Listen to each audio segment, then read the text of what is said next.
wasiir ku-xigeenka wasaaradda waxbarashada iyo sayniska jamhuuriyadda Somaliland Dr. Cabdixakiin Siciid Muuse ayaa kulan la qaatay wasiirka waxbarashada tacliinta sare ee dalka Djibouti Mustafa Maxamed Maxamuud.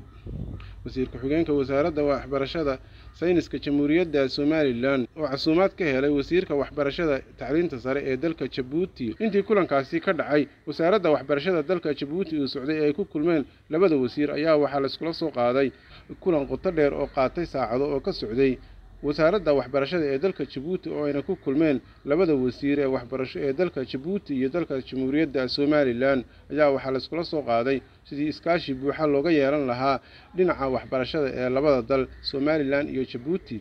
waxaana kulankani sidoo kale ku weerinayay safiirka Somaliland u fadhiya waddanka Djibouti Ambassador Cabdifataax Siciid Axmed iyo safiirka jamhuuriyadda Djibouti u jooga dalka Somaliland Xuseen Cabdilaahi Kawaaliye. wasiir ku-xigeenka wasaaradda waxbarashada sayniska ee jamhuuriyadda Somaliland ayaa muddo 3 maalmood ku sugnaan doona dalka Djibouti isagoo oo soo booqan doona qaybaha kala duwan ay ka kooban tahay waxbarashada waddanka Djibouti. markii kulankaasi soo dhamaaday ayaa waxaa saxaafadda la hadlay wasiir ku-xigeenka wasaaradda tacliinta iyo sayniska ee jamhuuriyadda Somaliland.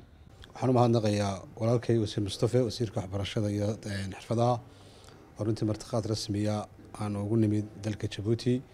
safarkayga ujeedadiisu waxay sidii runtii aan iskaga kaashan lahayn arrimaha waxbarashada ay kamid yihiin maadaama aanu hay laba dalo walaalo jaara maadaama duruufo fara badan oo bulshooyinkaygu iyo dhalinyarta faraha badan ee waddanka ku nool ay ka siman yihiin arrimaha xirfadaha kow ka ah iyo sidoo kale inaan heshiis wanaagsan oo laba dhinac wada galno haddii la yidhaahdo oo weliba aqoon kororsiya waxaa loo yaqaano experience sharing oo arrimaha waxbarashada ah.